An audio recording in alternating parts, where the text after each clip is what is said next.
1. Harry Morgan, my father. 3 days after he walked in on me dismembering a man, he died by suicide, an intentional overdose of his heart medication. The official story said heart failure. The real cause was the pills. I didn't know that truth until years later, so there was no intervention to make, no warning sign to read, and no way to reverse a decision I didn't know he'd made. The preventable moment was earlier. I failed to keep the dark passenger out of his sight line. We can do something to channel it. Use it for good. He spent my childhood building rules to channel it.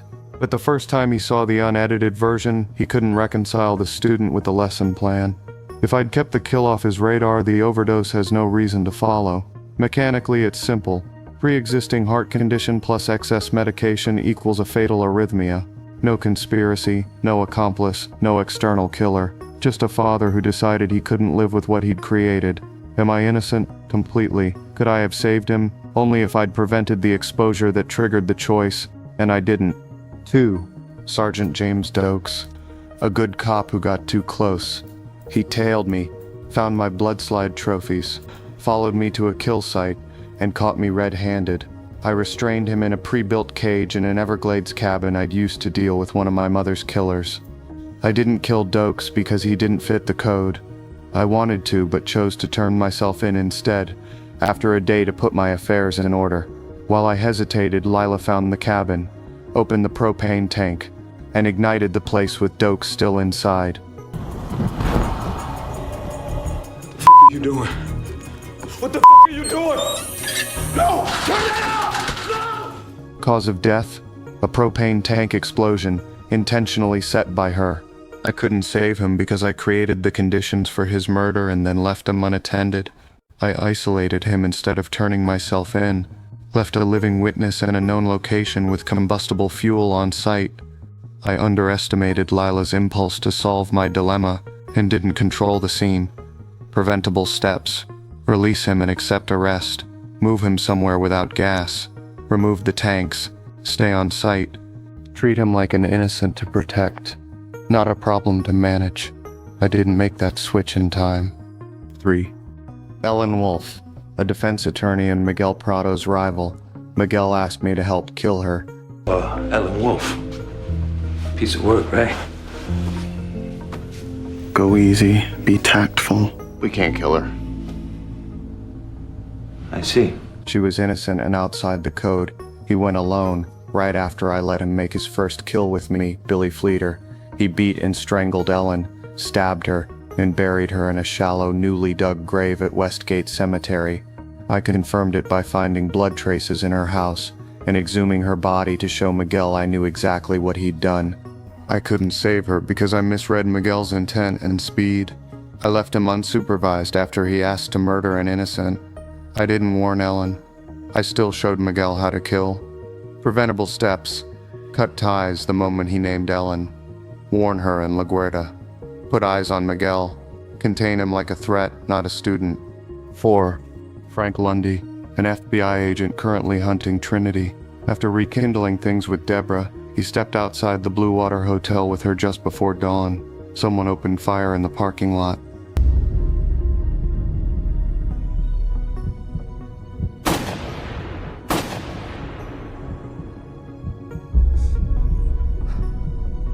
Lundy died on the spot. Deb was hit but survived. Miami Metro first treated it like a vacation murderer robbery. The truth: the shooter was reporter Christine Hill, Trinity's daughter. She later confessed, then killed herself with a gunshot to the head. I couldn't save him because I wanted Trinity for myself. I didn't share info or protect the people near the case. I never looked for other relatives or allies beyond the family I already knew. I didn't vet Christine, who had unusual access and motive. I wasn't there, didn't push for backup, and didn't shadow the meet. Preventable steps: flag Christine early, tell Deb to bring backup, shadow their meeting, coordinate with Lundy instead of running a parallel hunt. 5. Rita Morgan, my wife. Trinity got to her in our home.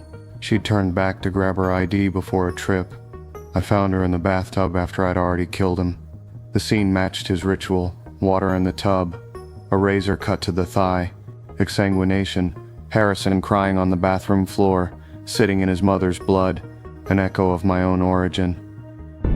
He knows my name, occupation. He can find out about my family. My family.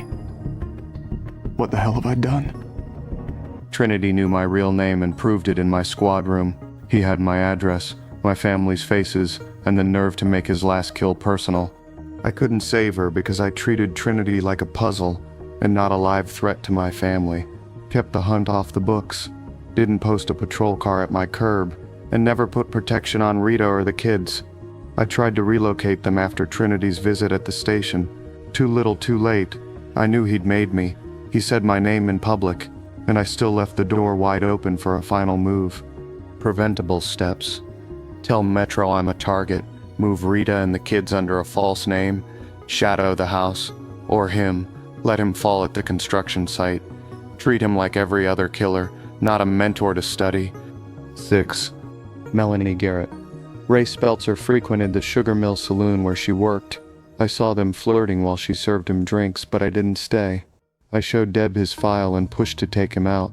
Told her that he was hunting his next victim. She ordered me to lay off, said the law would handle it and she'd get a warrant. I broke into his mausoleum chasing proof. While I was prying open drawers, Melanie got off work early and went to Speltzer's home. His house was a trap. I like it when they're strong. Talking about Plywood maze, strobe lights, music blaring to cover the screams. He wore a bullhorn helmet, carried an axe, and hunted her through the corridors, beating her to death. I couldn't save her because I left the target to chase evidence. Deferred to Deb's let the system work order and treated it as final. Didn't warn her. Didn't tail him. Didn't call in a patrol to knock and break his rhythm. Preventable steps. Shadow them from the bar. Warn her in public. Put a marked unit on his house instead of breaking into a mausoleum. 7. Saul Price, a true crime writer building a book on Hannah McKay. The only person who knew Hannah and I were together and tried to use it against me. Met Deborah for drinks and spilled case info. Arranged a meeting with me. Met Hannah privately to force a confession. After that interview, he came to my apartment to press his advantage. Life. You! You're not gonna get away with this. I'm gonna ruin your... He collapsed mid-sentence, hitting his head on the coffee table and died on my floor. Cause of death, poisoning. Killer, Hannah. I couldn't save him because I didn't anticipate the meeting or control his contact with her. Treated him like a nuisance. Focused on neutralizing his leverage against me and Hannah. By the time he reached me, the poison was already working. Preventable steps. Tell Price not to meet Hannah without police. Route him to Miami Metro for a recorded interview or protective custody. Recognize poisoning signs and call it in immediately.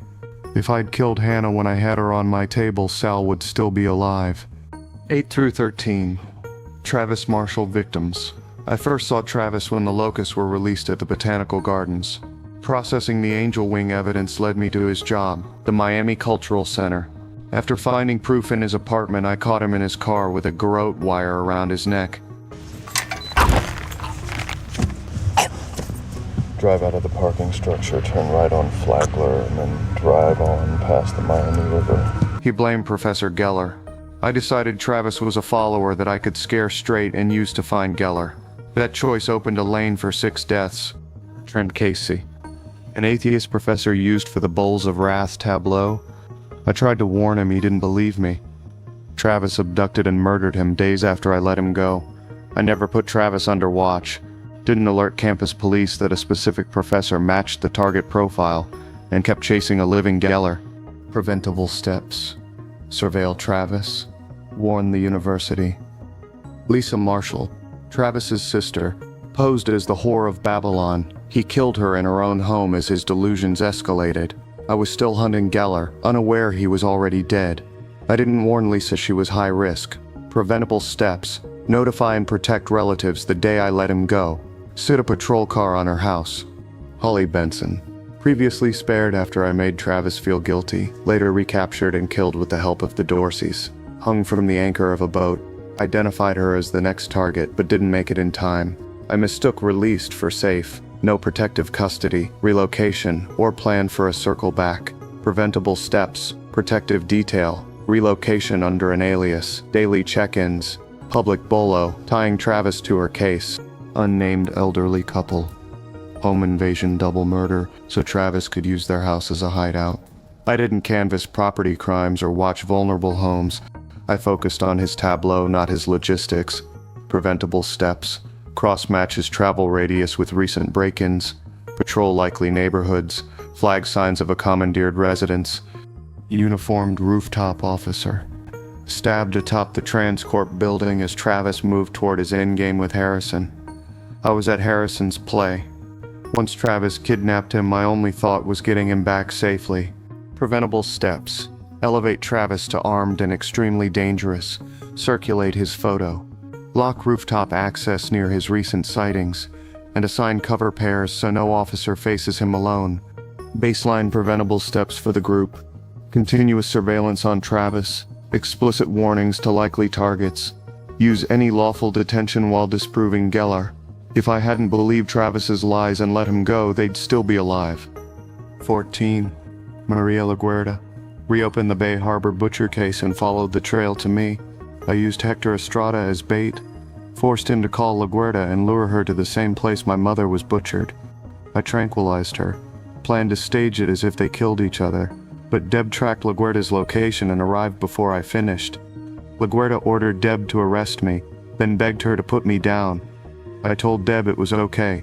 Do what she had to do. Deb aimed at me, then shot LaGuerta instead. Thanks.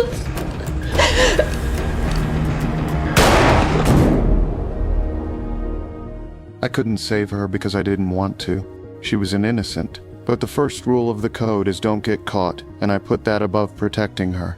I built the trap, put her in it, and left Deb with an unwinnable choice.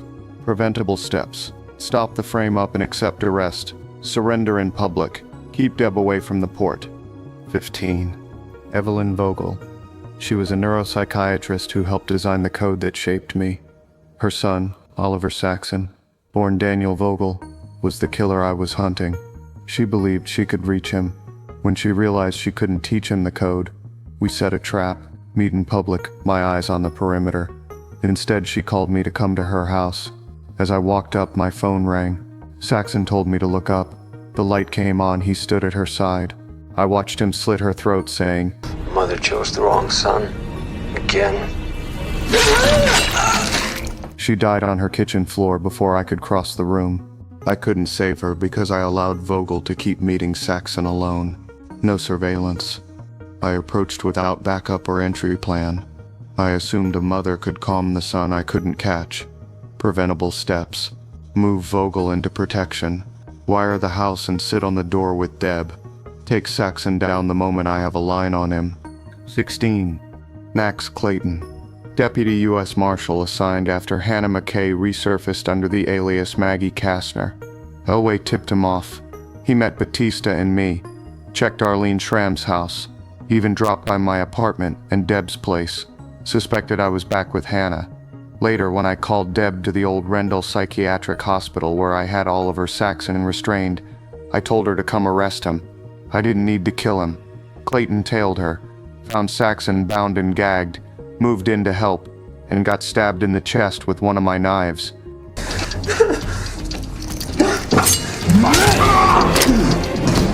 Saxon took Clayton's gun and shot Deb as she walked in, and then escaped. I couldn't save him because I left a live killer tied up in an unsecured building and didn't lock down access. I created a scene where any well-meaning officer would step close enough to be killed. Preventable steps. Secure the site and call it in. Move Saxon into custody immediately. Don't invite Deb without support on scene. If I'd killed Saxon or even arrested him, Clayton doesn't follow Deb into that kill box. 17.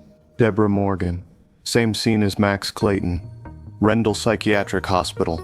Saxon got free and shot Deb in the abdomen with Clayton's gun. She made it to surgery, initially stabilized. Then a post-op clot caused a massive stroke that left her brain dead. I later turned off life support, took her out on the boat, and dropped her in the ocean before heading into the hurricane.